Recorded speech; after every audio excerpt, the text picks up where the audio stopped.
Our system, titled Laboratory Patient Information Management System, focuses on managing patient information on a laboratory named Health Lab Diagnostics.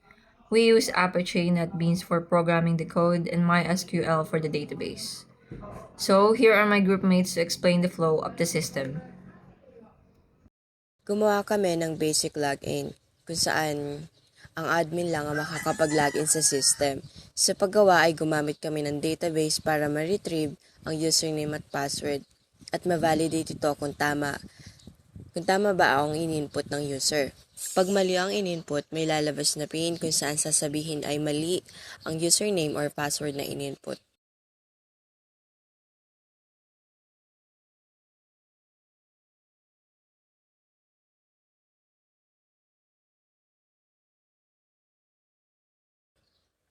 Kung tama naman ay mare-redirect tayo sa patient form.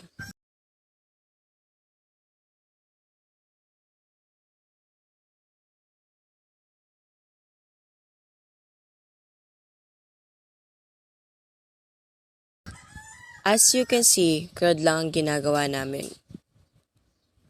May search, add, edit, and delete functionalities. So, unahin natin ang search function.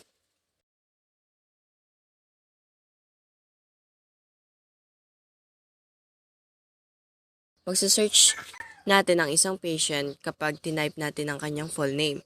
So, let's try.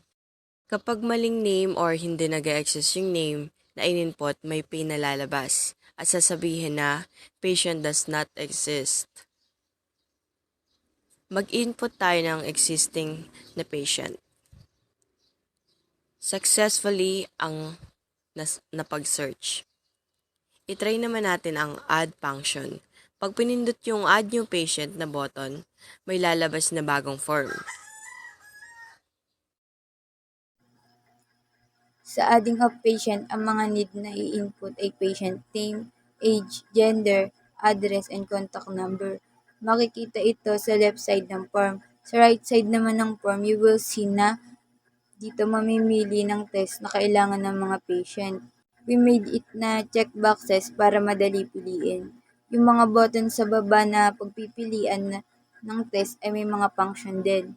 Yung add test button, siya ang magsisilbi na function na nag-store ng mga test initially sa variable na test ng patient na ma-add lang kapag na-add na sa patient together with the patient info.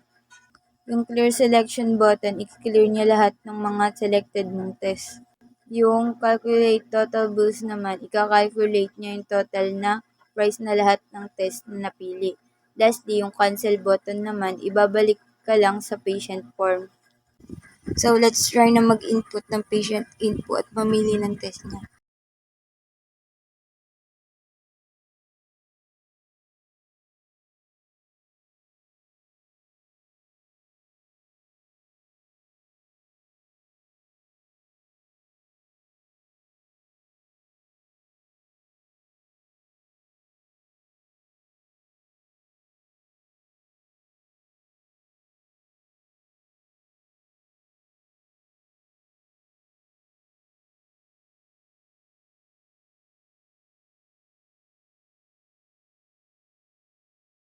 After mag-input, ay itry natin i-add.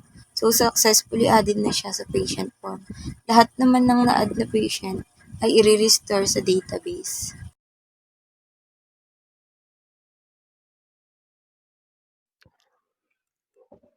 As you can see sa bottom right, we added a refresh button kung saan ay nire-refresh niya ang content ng table.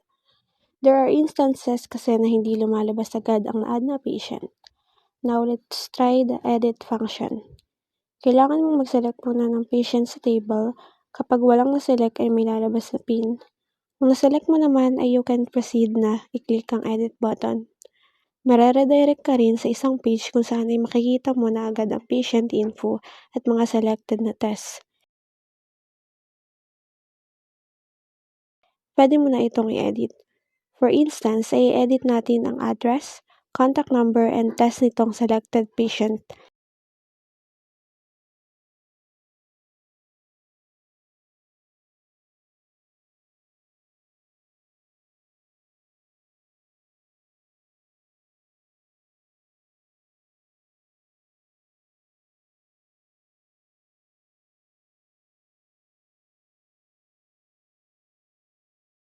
So we save changes lang and automatic na mabago ang nasa table. Lastly, yung sa delete function, you only need to select the patient and pwede mo na siyang i-delete. Before siya ma-delete ay tatanungin ka muna ng system if sure ka na bang i-delete ng patient. Let's try i-cancel.